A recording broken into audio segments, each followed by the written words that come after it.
Alto el fuego, el tiempo corre a favor de Rusia. Bueno, Diego nos dice: hola Adrián, ¿cuál será el próximo papelón de Trump luego de este alto el fuego de papel? Saludos. Bueno, vamos a ver, la verdad es que seguir esto es bastante complicado teniendo en cuenta las continuas contradicciones, los continuos mensajes aparentemente superficiales o de poco sentido. Pero vamos a fijarnos en el fondo de cómo está avanzando el proceso de diálogo o de negociación, si queréis, en principio entre Estados Unidos y Rusia, y luego, si queréis, a tres bandas: Estados Unidos, Rusia y Estados Unidos-Ucrania, ¿no?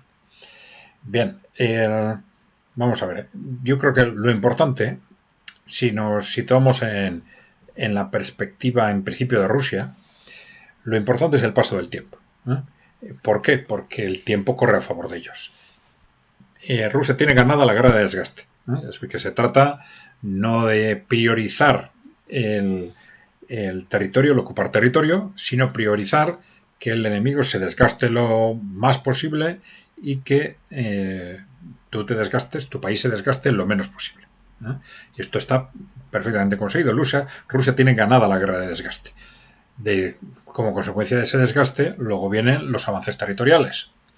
Avances territoriales que pueden ser más o menos rápidos, a veces, como sucedió en la Primera Guerra Mundial, fueron, una vez que colapsó Alemania como consecuencia de esa guerra de desgaste, pues se produjo una capitulación inmediata, ¿no? Pero dentro de ese contexto, en el que Rusia tiene ganada la guerra, el problema de Rusia, ¿cuál es? Pues que tiene enfrente a una parte que no quiere reconocer que ha perdido la guerra. No quiere reconocer que ha perdido la guerra, ¿no? ¿Por qué? Pues porque, por muy evidente que sea, desde el punto de vista del interés de los ucranianos, lo mejor sería negociar cuanto antes una capitulación o rendición, pero el gobierno de Ucrania no responde a los intereses de los ucranianos, sino a esos intereses oligárquicos corporativos que controlan a Zelensky y que controlan casi todos los dirigentes europeos, ¿no? Y estos están empujando a toda costa por seguir con una única estrategia. Es decir, bueno, ellos saben que Rusia ha ganado la guerra, pero no quieren aceptarlo, y su única alternativa, ya sabéis, es la escalada. ¿La escalada qué? A una guerra, a una gran guerra. Bueno, no vamos a entrar ahora en qué posibilidades tienen o no de conseguir esto. Ya sabéis que es imposible sin la incorporación de Estados Unidos. Pero ante esas circunstancias, en principio, Rusia tiene una opción, que es simplemente esperar el paso del tiempo. Y con el paso del tiempo, ellos van, como consecuencia de ese desgaste ya cada vez más evidente, pues van a ir avanzando probablemente cada vez más rápido. Y hasta que llegue un momento que, como consecuencia de la ocupación de territorios o del colapso del gobierno o del ejército ucraniano, pues se produzca esa capitulación o rendición. No tiene más que esperar, ¿no? Dejar pasar el tiempo.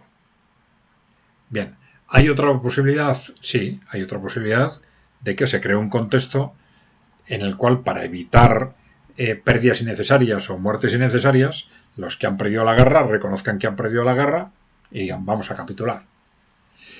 ¿Qué factores pueden incidir en que eso se produzca? Bueno, primero, el que evidencien que no hay otra salida. Y eso depende de cómo analicen el contexto político de Estados Unidos. Que piensan que es posible cambiar el consenso político en Estados Unidos para arrastrar a Estados Unidos a la guerra, por un lado. Y por el otro, en la medida en que Estados Unidos pues, obligue a Ucrania, en principio, a esa capitulación. ¿Cómo puede hacerlo? Retirando las ayudas. Y esto ya sabéis que es algo que los representantes rusos planteaban desde el principio. Desde que Estados Unidos se acerca a ellos, dicen: hombre, pero queréis hacer de parte intermedia cuando el esfuerzo bélico ucraniano lo estáis sosteniendo vosotros, ¿no? Y entonces, si realmente queréis negociar, ya las palabras están muy bien, pero hace falta hechos. Levantar las sanciones y suprimir la ayuda a Ucrania, ¿no? Claro, el que esa ayuda militar se suprima o no, y cuando se suprima, puede acelerar el proceso digamos, de capitulación de Ucrania. Pero no nos equivoquemos. Eso no quiere decir que el resultado de la guerra esté en manos de Estados Unidos, no. Puede estar la aceleración del proceso, pero el resultado de la guerra está en manos de Rusia. Y por lo tanto también decidir cuál va a ser el resultado final de esa capitulación.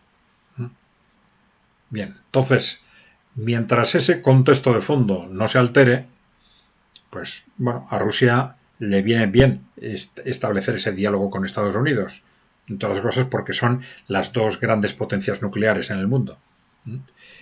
Bien, entonces siempre que ese proceso de diálogo no lleve a algo tan falto de sentido desde el punto de vista de Rusia como un alto el fuego previo.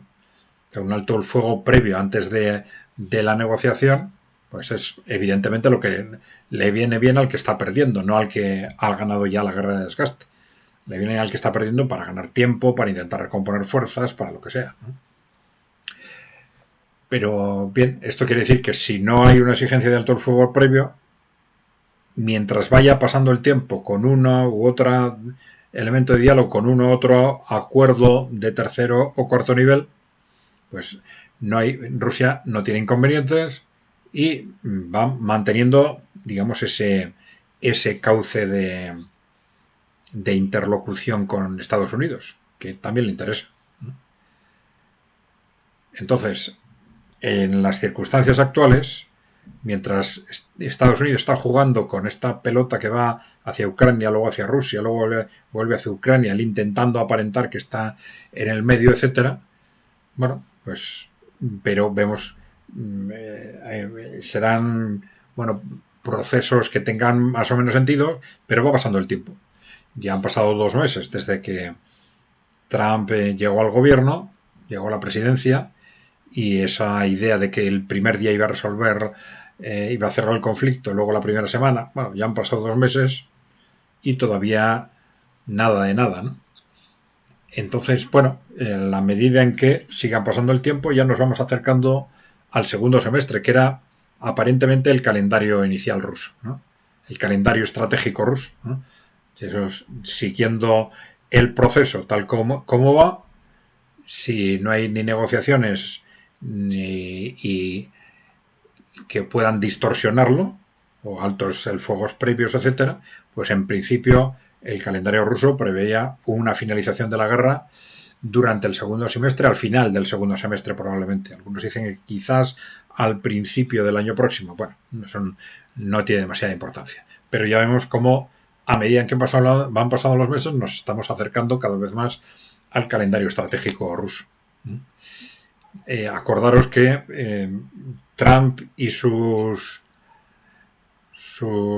equipo, que hablaban al principio de el primer día después de, vamos a cerrar el tema el primer día después de llegar al poder, luego la primera semana, pero ya empezaron a hablar de 3 meses, incluso una vez en un momento mencionaron 6 meses. 6 meses ya es calendario estratégico, ya digo, de Rusia. Entonces, bueno, a medida que va pasando el tiempo en esta tira y afloja, pues en principio, ya digo, el tiempo corre a favor de Rusia. Esa Rusia que tiene, como hemos dicho ya, la guerra de desgaste ganada. Bueno, supongo que se entiende, ¿no? Bien, dejarnos preguntas o comentarios y no os olvidéis de darle a la tecla de suscribirse si no estáis suscritos. Un saludo.